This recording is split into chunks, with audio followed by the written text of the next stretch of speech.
네, 대통령 경호처가 경남 양산 평산마을 문재인 전 대통령 사저 인근의 경호구역을 사저 울타리에서 최대 300m로 확장 재지정했습니다. 경호처의 이번 결정이 여야 협치의 마중물이 될 수 있을지 박수현 전 청와대 국민소통수석에게 들어보겠습니다. 안녕하세요. 네, 안녕하세요. 박수현입니다. 예, 수석님은 저기 경남 양산에 가끔 가셨었죠? 예, 저는 퇴임하시던 날, 예. 5월 10일 양산 사저에 대통령 모셔다 드리고 그 다음날 올라왔고요. 예. 이번 여름 중에는 아직 가보진 못했습니다. 아, 그러셨군요. 그러면 네네네. 지금 어떤 시위 상황이란지 이런 거는 뭐 영상을 통해서 보셨겠습니다, 주로. 예, 자세히 전해 듣고 있고요. 예. 영상도 보고 있고 그렇습니다. 예. 그 사저 경호를 강화하겠다고 밝혔는데 이런 일단 결정에 대해서는 어떻게 평가하시는지 궁금하네요. 예, 일단 잘한 일이고요. 예. 윤석열 대통령께서 잘하셨다리 평가를 하고 싶습니다만, 그러나 문제는 우리 대한민국의 현 주소에 대해서 한번 깊이 고민하지 않을 수가 없지요. 이런 문제가 상식과 도리에 의해서 해결되는 것이 아니고 법과 강제 그리고 대통령의 지시에 의해서 해결된다는 것이 우선 현재 대한민국의 위상이나 수준을 생각할 때 참으로 안타깝다는 말씀을 꼭 드리고 싶어요. 그리고 대통령께서 이런 결정을 하신 것에 대해서 흔히 이럴 때 만시지탄이라고 하는 말을 많이 하잖아요. 예. 저도 똑같은 이야기를 하고 싶은데 왜 그러냐면 애초에 이 문제가 불거졌을 때 윤석열 대통령의 답변, 약식 기자회견에서의 답변이 이 문제를 더 강화시키고 유지시킨 측면이 있다고 저는 그렇게 개인적으로 보고 있습니다. 지난 6월 7일 날 대통령께서 출근길 답변을 통해서 대통령 집무실도 시위가 허가되는 판이니까 다 법에 따라 되지 않겠습니까? 이렇게 마치 원칙을 말씀하셨지만 따지고 보면 남일 이야기하듯이 말씀을 하신 측면이 이 문제를 더욱 악화시킨 측면이 있다. 저는 개인적으로 그렇게 판단합니다. 예, 맞습니다. 대통령실 앞에서 시위할 수 있죠. 그것은 현 대통령의 의무라고 저는 생각합니다. 그러나 현 대통령의 의무를 다하고 퇴임하신 전 대통령이 평화를 누릴 권리도 있는 것 아니겠습니까?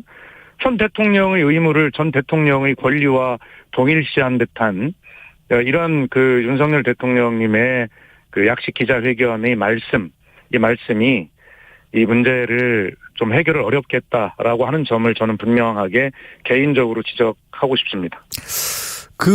윤석열 대통령이 국회의장단 만찬 자리에서 김진표 국회의장이 직접 건의를 했고 이걸 받아들이는 형식이었는데 그게 네. 이제 김진표 국회의장은 이거를 건의를 했을 때는 문재인 전 대통령이나 그런 분들에게 혹시 다른 어떤 대통령실에 있었던 청와대에 있었던 분들에게 어떤 고민이나 이런 거를 고통을 좀 호소를 들었었던 걸까요?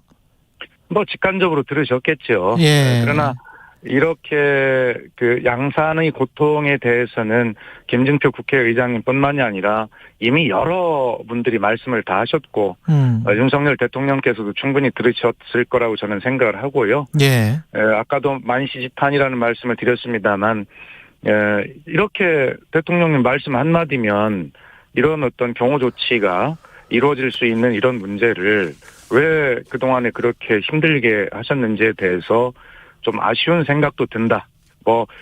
때늦은 조치이나 잘하셨다 평가를 하지만 만시지탄이라고 아쉬움도 함께 말씀을 드리는 것이 이렇게 하실 수 있는 것을 왜 그동안 안 하셨는지에 대해서 좀 문재인 전 대통령과 함께 일을 했던 참모로서 좀 그런 아쉬움도 함께 든다는 뜻입니다. 그러나 크게 봐서는 사회자께서 모두에서 말씀도 계셨습니다만 이런 일들을 통해서 우리 사회가 서로 배려하고 서로를 입장을 바라볼 줄 아는 그런 사회로 나아가고 정치도 또 여야 협치로 나아가는 그런 직접 계기가 되는가는 모르겠습니다만 예. 하여튼 그런 대한민국을 서로 좀 보듬어주는 그런 나라로 만들어가는 계기가 좀 되었으면 좋겠습니다.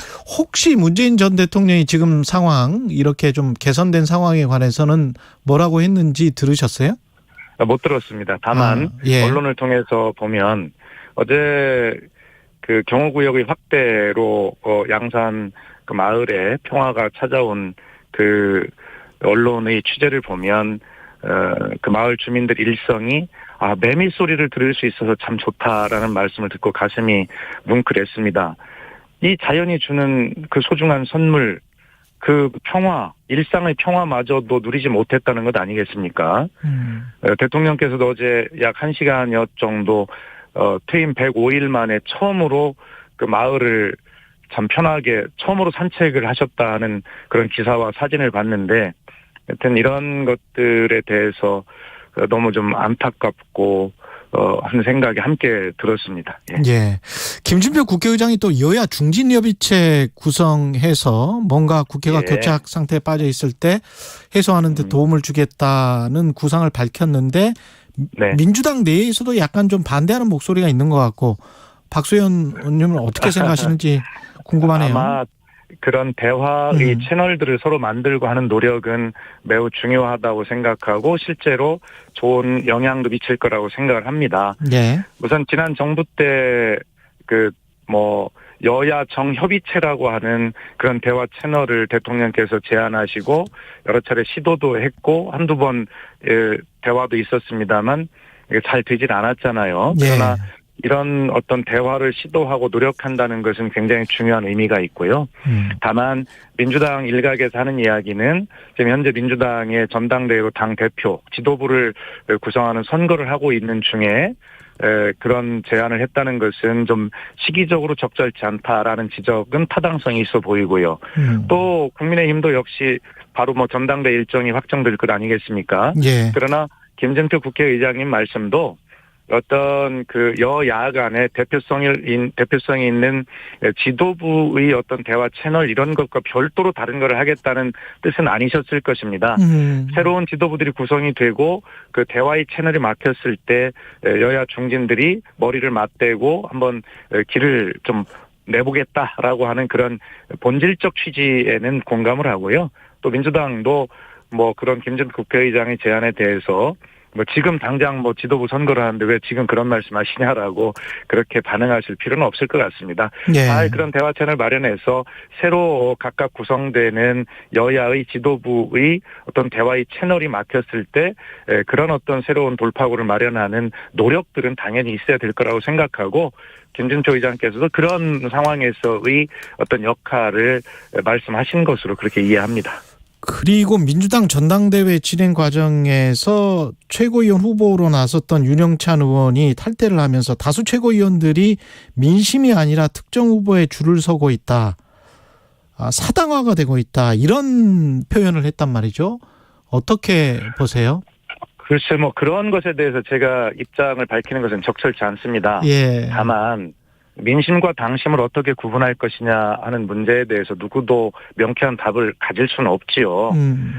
아마 선거 기간 중에 후보의 이해 분리에 따라서 여러 가지 평가를 할 수 있고 말씀도 하실 수 있을 것입니다만 예. 그것은 선거 기간 중에 다 하실 수 있는 여러 가지 말씀이라고 이해는 할 수 있습니다.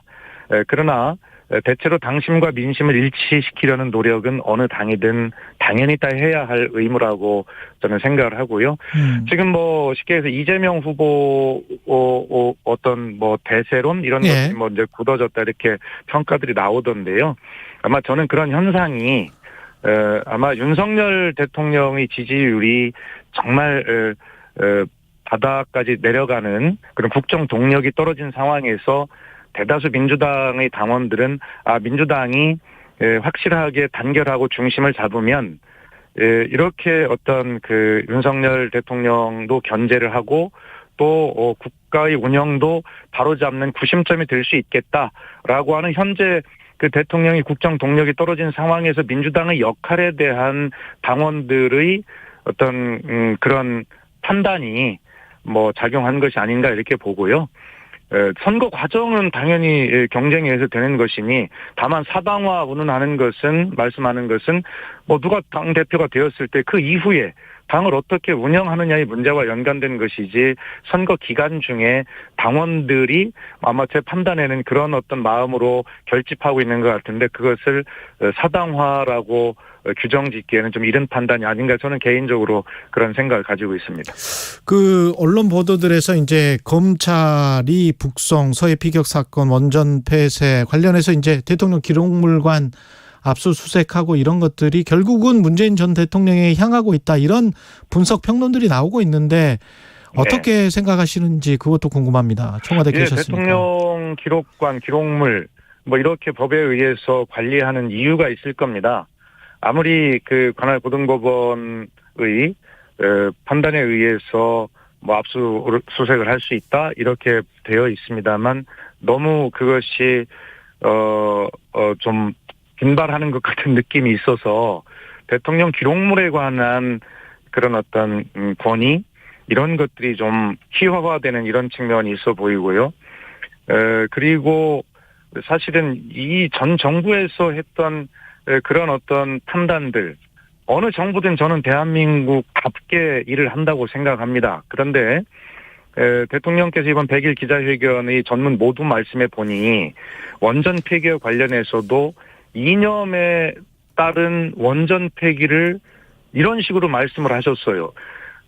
전 정부의 원전 폐기라고 하는 것, 어떤 정책이라고 하는 것은 나름대로 시대와 상황과 여러 현상을 반영한 집단 지성의 결과라고 생각하지 어떻게 전 정부의 정책을 대통령께서 말씀으로 이념에 따른 판단이라고 말씀하실 수 있습니까? 그렇게 판단하시고 그리고 예를 들어서 지금 대통령 기록물이나 이런 것들을 이렇게 쉽게 압수수색을 동시다발적으로 나서는 모습은 결코 바람직하지 않아 보인다. 그것은 어떤 전 정부에 대한 정치 보복이라고 하는 비판을 아마 쉽게 받을 수도 있는 그런 문제이기 때문에 이런 문제에 대해서 좀 신중했으면 좋겠고 그리고 특히 어떤 정책에 대해서 가치들이 서로 상존하고 있을 때 그 상대의 가치와 우리 가치를 함께 정말 논의해보고자 하는 사회적 합의 과정 이런 것들을 잘 만들어 가야지 대통령께서 직접 말씀으로 이념에 따른 원전 폐기다 이렇게 딱 규정을 해버리는 순간 우리 사회가 앞으로 나아갈 길이 막힌다 저는 그렇게 생각하고 그런 현재의 상황이 그러니까 언론에서는 전 정부를 칼끝을 향하고 있다. 정치 보복이다. 이런 판단을 받는 것 아니겠습니까? 네. 딱 1분밖에 안 남았는데 지금 다 뭐 모든 대통령실은 대한민국답게 운영되고 있다 이런 말씀을 아까 하셨거든요. 네. 지난 청와대와 지금 용산 대통령실 한 100일 정도 지났는데 어떤 점이 네. 혹시 차이가 있는 거는 다른 거는 뭐가 있을까요? 보시기에. 예. 지금 윤석열 정부가 꼭 성공하기를 바라고 또 국민의 한 사람으로 진심으로 그래야 대한민국이 앞으로 나아갈 수 있기 때문에 제가 대통령실이나 드리는 말씀은 저는 비난이나 비판이라고 생각하지 않습니다. 예. 그런 전 정부에서 일했던 사람으로서 충원의 제안을 드리는 것이죠. 예, 20초만 남았습니다. 대통령님의 그런 어떤 말씀의 내용과 태도를 말씀을 드렸는데요. 지금 이렇게 혼란스러운 부분들은 대통령님의 진심 어린 사과와 앞으로 정말 국민의 눈높이에 맞게 잘 해나가겠다는 의지의 편 이거면 된다고 생각하는데요.